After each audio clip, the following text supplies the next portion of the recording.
na solo lool fait une passe décisive sans transition ñu daal di dem ci monsieur Guèye joxe passe bi monsieur Guèye tamit ak monsieur Oumar Guèye nekk acteur de l'éducation initié moom it tournée académique et sociale xam naa ci même kii bi la rek objectif bi la tournée académique boobu lan moo waral tey jii nga taxawal ni dañuy amal tournée académique ba le premier bi ñu war ko amal fii ci réew mi.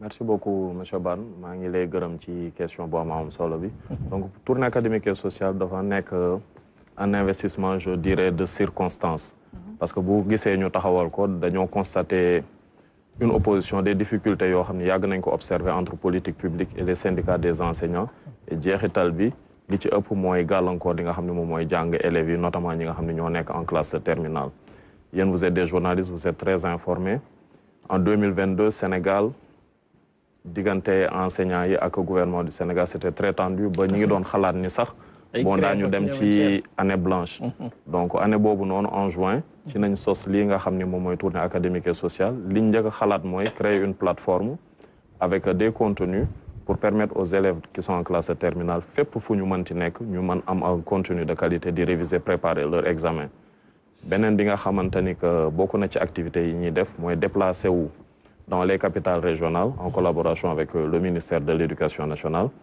pour des activités liées à l'orientation comme ni ko monsieur Sène abordé léegi. Tout à fait. mooy la vie après l'obtention du baccalauréat préparer seen insertion pour ñu bañ a juum ci li nga xamante ni que moom mooy spécialisation yi. donc loolu ñi ñu koy defal mooy suñu partenaires techniques et financiers ñi nga xam ne seen xam-xam màcc na ci domaine boobu. Tout à fait. ñooy am des conversations avec les élèves pour ñu gën a mën a comprendre li nga xam ne moom moo leen di xaar après l'obtention du baccalauréat.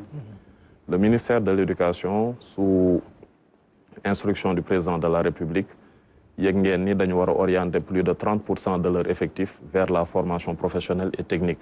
parce que ñun ñëpp Sénégal d'accord nañ ni que le système éducatif il est obsolète dañ koo weesu. donc boo xoolee li nga xamante ni que mooy cycle de formation xale bi du préscolaire en classe terminale sa seule compétence c'est parler français. C'est ça, ngay kët Montesquieu bay commencer ba ni ngay jeexale da nga Montesquieu rek ngay dégg. léegi ñeegi ce nouveau gouvernement bi ñu yegsee dañoo décider au cours de la formation dans le cycle de formation de l'élève introduire li nga xam ni moom mooy formation professionnelle pour permettre à l'élève quel que soit son niveau d'études moo xam mu nekk troisième quatrième seconde première terminale dina métier boo xam ne dina ko mokkal voilà toutefois bu jàng bi demee sax ba yeggul classe terminale mu arrêté en seconde dina métier boo xam ne maîtriser na ko et dina mën a retrouver sa dignité en société ndax tàggat nañu ko au-delà de ça nous organisons des synthèses de philosophie avec nos professeurs période bi donc ñu ngi ci ànd ak le professeur Sanoussi Ba yaakaar naa ni moom Sénégal ñëpp xam nañ ko monsieur Sène abordé na question bu am solo concernant la santé mentale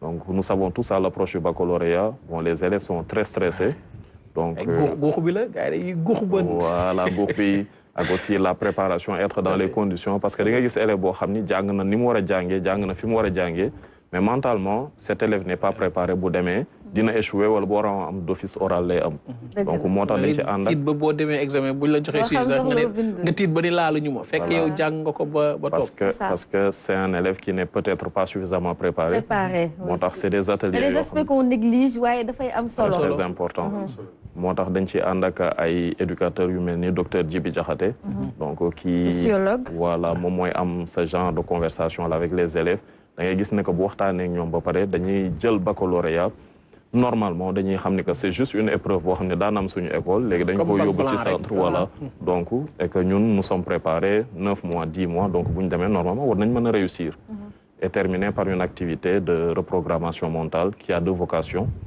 boo xam ne suñu partenaires yi ñuy wax école de la parole ñoom ñoo koy piloter donc bi ci njëkk mooy c'est rappeler l'importance du parent de la maman du papa dans la formation dans la vie de l'élève mais aussi la place de l'élève dans la transformation de la société ñun ñëpp am na foo xam ni foofu nañu dëkk et képp kuy Sénégalais fi nga dëkk am na ay difficultés maintenant yow la mooy nekk sa responsabilité face aux difficultés yi nga xam ni moom la compatriotes yi di rencontrer en tant que jeune en tant que futur dirigeant donc activité bi fibre boobu noonu lay révéler tabax un citoyen modèle parfait alors wax nga ko fas yéene ngeen amal bile bés restitution nationale ci gannaaw seen tournée nationale bi alors restitution bi tey jii lan nga ñu ci mën a may lan ngeen gis ci jafe-jafe de manière générale amaana yu ndongo yi di dund un peu partout Donc parfois, comme c'est des difficultés d'avoir un espace parfois propice à la réflexion.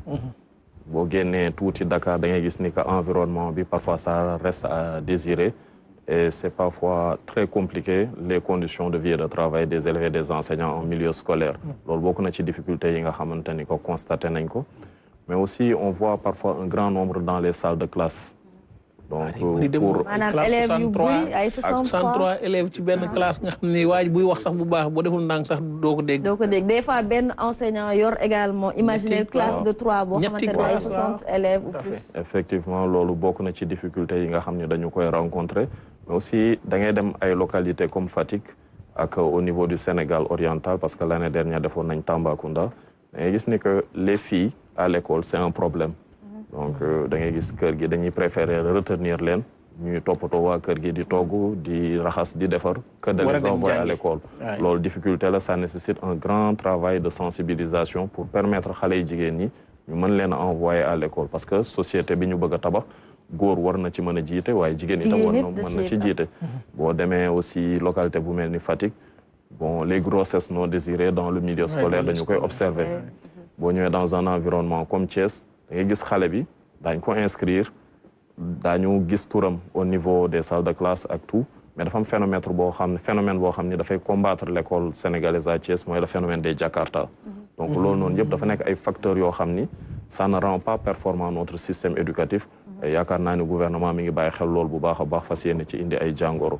Donc par rapport à la restitution pour être plus concret donc nous présentons à l'autorité bi nga xamante ni que moo ñu jox mandat pour fréquenter les élèves et les établissements ce que nous avions réalisé dans la tournée académique et sociale édition 2025 et lui en revanche comme il en a l'habitude parce que je précise que depuis 2022 c'est le ministre de l'éducation actuel mooy parrain bi depuis 2022 donc loolu depuis 2022 ba jamono ji moom mooy suñu parrain donc c'est lui après avoir constaté les résultats qui va définir li nga xamante ni que moom mooy les orientations stratégiques à prendre par la tournée académique et sociale pour rendre beaucoup plus efficace pour rendre beaucoup plus impactant li nga xam ne moom mooy suñu liggéey parce que ñun li ñuy def c'est en conformité et ça va de pair avec les ambitions du ministère de l'éducation nationale. mais loolu yombul de liggéey boobu war ko def wër réew mi yëpp def tournée bi yombul koppar yi fan lay jógee ak nan mooy permettre tey ji moyens yi nga xam ni yéen ko am ba mën a wër bi réew mi bind jafe-jafe boo leen rencontré fexe ba dalal xel ñu leen ñin kat jëwriñ dina ci jot.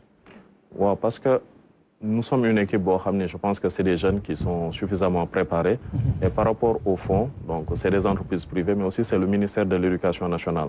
ministère mooy leen jàppale ci lu bëri. depuis l'année dernière. moo leen di jox mandat quoi moo ñuy jox mandat surtout que année bii le 1er avril ministre de l'éducation nationale dafa génne benn circulaire buy notifier que toutes les personnes ñi nga xam ni bokkuñu du ñu ay jàngalekat pour fréquenter un établissement da nga am autorisation boo xam ni ça vient au niveau central du ministère sinon doo fréquenter les écoles loolu ça permet de pouvoir surveiller ñi nga xam ne ñooy fréquenter les écoles ce qu'ils sont en train de faire et je pense que c'est une décision très responsable donc ñun jot nañ mandat boobu noonu et à chaque fois que ñu pare benn étape en région on rédige le rapport pour wax jafe-jafe yi ñu fa constater à li nga xamante ni que moom nañ fa réaliser ñi nga xam ne ñoom ñoo ñu accompagner et même les organes de presse qui sont représentés daañu ko bind ci rapport bi nga xam ne moom la ñuy jébbal le ministère de l'éducation nationale. le dimanche le 1er la ñuy amal li nga xam ni mode restitution bi ak jëwriñ ji war fa teew. là au Grand Théâtre dina ci teew ak le professeur Djibi Diakhaté ànd ci ak aussi monsieur Doudou Dieng le conseiller en éducation du premier ministre. moom moo fa war a représenter le premier ministre Ousmane Sonko les représentants diplomatiques les chefs de service du département du ministère de l'éducation. le professeur Sanoussi Ba également. oui pour la synthèse de philosophie. ak ñi nga xam ne ñoom ñoo suñu am di jàmm les sympathisants de la tournée académique et sociale les élèves et les étudiants pour ensemble évaluer les résultats qu'on a obtenus au cours de cette édition 2025. lii am na solo de li mu wax nii waaw. dafa am solo gis nga xam nga ministère état moom mënul def lépp. dafay soxla souvent des organes yoo xam ne dañuy nekk à côté. fexe ba xam mission yi nga xam ne moom la ministère yi adressé. ñu xool nan lañ ci mën a contribuer. d'autant plus que moyens yi matalewul lépp mënuñoo nekk fépp mënuñoo def lépp.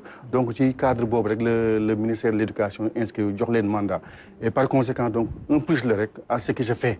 D'autant plus que donc ce qui se fait n'est pas, en tout cas, ne couvre pas toute la réalité de la demande. Et il est bien que donc ñoom ñu mel ni ñii di ci intervenir. Et mu nekk tamit aussi li ñu adressé mu nekk lu am solo effectivement ces questions-là de stress, de préparation aux examens. dafa am solo parce que élèves yi souvent à l'approche des examens ñu si bari ñàkk nañ seen examen parce qu'ils étaient stressés. Et pourtant en termes de compétences, en termes de connaissances, ils sont bien. xale dañ la naan jëlal suukar wala dara lekk. moo tax ci cadre boobu ñun sax on essaie tant bien que mal à l'approche des examens ñu def ñu animer des séances ñu koy tuddee des séances de remobilisation et de motivation. Pour préparer justement nos élèves à l'examen, au bac comme au BFM. Et ça leur permet vraiment de pouvoir surmonter le stress, se dire que voilà, on a étudié jusqu'ici, on a les moyens, on a les compétences, on a fait en tout cas des évaluations, nous avons eu la moyenne, pourquoi pas donc avec le bac avoir cette moyenne-là et pouvoir réussir le bac-là. En tout cas, li leen jaajëfal ci seen taxawaay ci éducation, parce que éducation dafa yaatu, mënuñu matali lépp. Donc ñu mel ne ñoom daal vraiment. Kon la vous invitez à collaborer ensemble, justement. bi ngay lancé élèves yi ak autorités yi pour teew ci bis bi ndax dañ ko war a jëmmal lu mel nii lu am solo la. Bon, pour les élèves damay wax ni que c'est un programme, une activité très très bénéfique ndax lépp loo xam ni soxla nañ ko waxu modèle mais yéen tamit seen kii ngeen defee dafa mel ni ay modèle tamit ngeen jël. waaw parce que def leen ay parrain ndax gis naa ci temps yële def ngeen parrain monsieur le DG Pape Alé Niang. waaw wala ngeen ko ci parrain yi ngeen doon def ci benn rencontre. activité boobu noonu Mbour la maa ngi lay remercier bu baax ci ni ngi ci dellu si waatee. parce que Mbour au-delà de activités yi nga xam ne moom nañ la expliquer léegi dafa amoon un caractère particulier. donc dañoo jëloon décision ànd ci ak des acteurs comme Djibi Diakhaté le jour boobu noonu Pape Alé Niang était le parrain de cette activité. pour parler de l'immigration clandestine. Parce que Mbour, c'est un point de départ. Et daanaka bon, bu sedd bi jeexee rek nit ñi dañuy commencer di départ di dem. Donc Pape Alé Niang était la figure bi nga xamante ni que moom nañu choisir parce qu'on pense que en tant que directeur général, il a la légalité mais aussi la légitimité de pouvoir parler en tant que représentant de l'État du Sénégal. Parce que RTS, jàpp naa ni c'est le premier canal de l'exécutif. Donc toutes les informations yi nga xamante ni que moo jëm en termes d'investissement industriel, en termes d'employabilité, en termes de formation technique et professionnelle, li nga xamante ni que moom le gouvernement bi prévoit pour la jeunesse, notamment la jeunesse de Mbour, il doit être dans les conditions de pouvoir véhiculer ce message-là pour leur dire que li ngeen di wuti bitim réew mu ngeen ko am fii, il suffit juste d'être patient, mais aussi de coopérer. Parce que le travail que bi nga xam ne moom la réew mi soxla pour aspirer à un développement, c'est pas un gouvernement de 25 ministères de secrétaires d'État qui vont le construire. C'est une dynamique de participation. Tout un chacun. Voilà. Ku nekk côté bi nga nekk, da nga ci war a teg sa loxo parce que j'ai l'habitude de dire que la Chine s'est développée avec ses enfants. Les États-Unis ont fait pareil. Donc le Sénégal, pour se développer, doit s'appuyer sur sa jeunesse pour éventuellement aspirer à un développement socio-culturel mais aussi économique. Parfait. Alors rendez-vous, c'est le 1er juin, Inch'Allah, au Grand Théâtre à partir de 9h. Merci beaucoup. Alors, Monsieur Sène, il y a eu tamit ndaje bi suba la. Donc le 31. Suba le 31. Donc 31 mai. Donc au niveau donc terrain basket ou Sicap Jàng Gën Baaxu fa lañ koy defee. Donc di profiter rek bu ngeen ma ko may remercier vraiment ñi nga xam ne ñëpp jàpp nañ ci activité bi. bu ñu demee ba jàppandiku ba mën a am suba. vraiment ñii di suñu IA. taxaw na ci bu baax dans la mobilisation parce que activité académique la. Ministère de la communication également ak ses partenaires mooy waa GIZ mooy waa convention des jeunes reporters vraiment ñun du Sénégal ñun jàpp nañ ci bu baax jërëjëf merci beaucoup. jërëjëf monsieur Sène monsieur Guèye alors mbokk yi léegi ñu daal di jàll si suñu clip du jour dikkaat wayal suñu émission.